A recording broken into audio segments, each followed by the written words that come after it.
যদি তিনি বিজনেসম্যান হন, চিন্তা করেন ক্ষমতা তো 1, 2, 5 বছরের জন্য, কিন্তু আমার বিজনেস সারা জীবনের জন্য।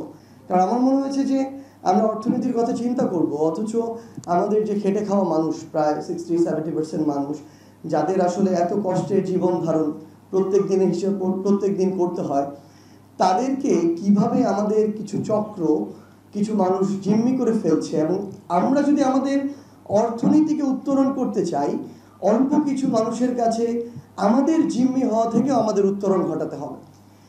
তো আমরা যেটা দেখলাম যে আমাদের এখন একজন ধরেন উপদেষ্টা আছেন, বাণিজ্য উপদেষ্টা, এই পদের আগে মন্ত্রী হিসেবে থাকতেন, বাণিজ্য মন্ত্রী।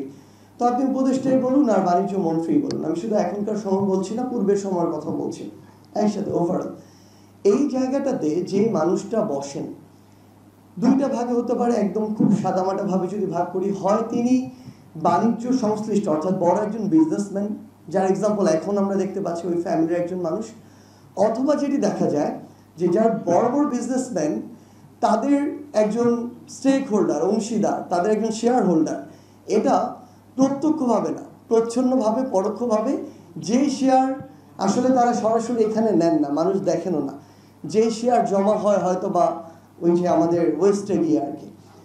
তো এই যে মানুষরা, তারা তাদের জায়গা থেকে যখন ওই চেয়ারটাতে থাকেন, আমি বেশ কয়েকটা আমাদের ফাইন্ডিংস নিয়ে কথা বলবো, তখন এই মানুষগুলো ওই চেয়ারটাতে বৃহৎ অর্থে দেশ বা দেশের মানুষের কথা চিন্তা না করে নিজের পরিবারের লাইফ টাইম একটা মানে অর্থনৈতিক সাম্রাজ্য তৈরির চিন্তা করেন আর, যেটা তিনি না, তারপরের 5 পুরুষে শেষ করতে পারবেন না কোনোদিন।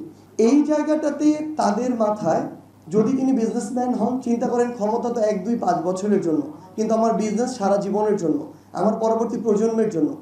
তিনি তার পলিসিগুলোই ওইভাবে করেন, কিংবা যে সীমাবদ্ধতাগুলো ততটুকুই তিনি সেখান থেকে সামগ্রিকভাবে উত্তরণ ঘটানোর চেষ্টা করেন, যতটুকু তার কিংবা তার অংশীদারদের বিজনেসে ক্ষতি করবে না। এটা চিন্তা করেন না যে কতটুকু আসলে বাংলাদেশের জন্য প্রয়োজন, বাংলাদেশের মানুষের জন্য প্রয়োজন।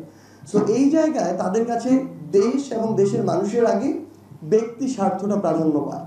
এখনো আমরা মন্ত্রণালয়ের সংশ্লিষ্ট, সেটা মন্ত্রী পরিষদ হোক, আমলাতন্ত্র হোক, ওই মানুষগুলো সেভাবে এই ক্ষেত্রে আগ্রহ দেখতে পাচ্ছে স্টিল অ্যাট দিস মোমেন্ট।